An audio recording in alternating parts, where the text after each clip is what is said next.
Tento tutoriál je zaměřen pro práci s vrstvami, kde si ukážeme, jak se vrstvy mažou, slučují a duplikují.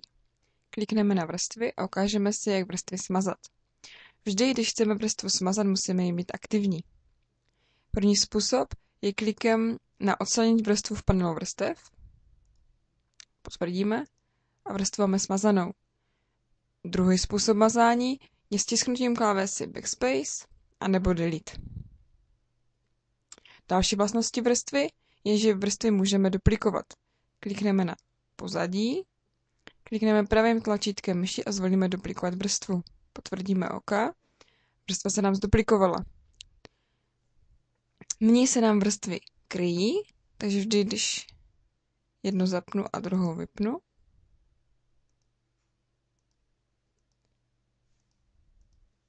ještě si zduplikujeme text ahoj.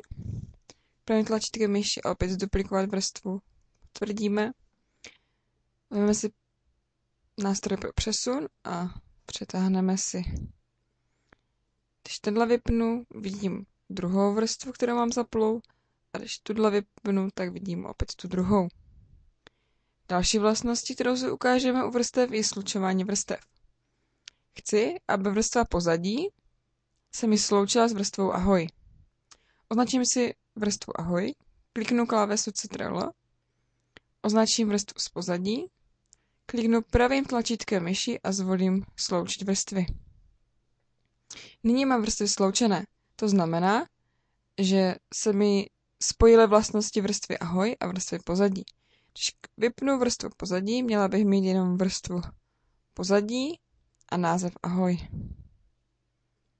Když vypnu vrstvu pozadí, kopie, mám jenom název ahoj.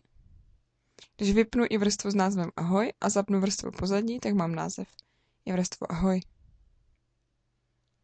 Ještě vám ukážu, jak se nastavuje vrstvám průhlednost.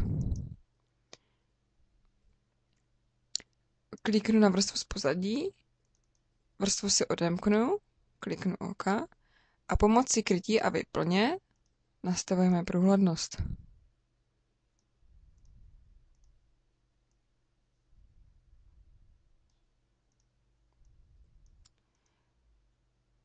Další užitečnou vlastností vrstev je vrstvy můžeme uzamykat, buď kompletně pomocí zámku. Tady pomocí tého křížku uzamkneme vlastně pohyb, pomocí štětce uzamkneme jakkoliv úpravy. A tady je uzamknutí průhlednosti.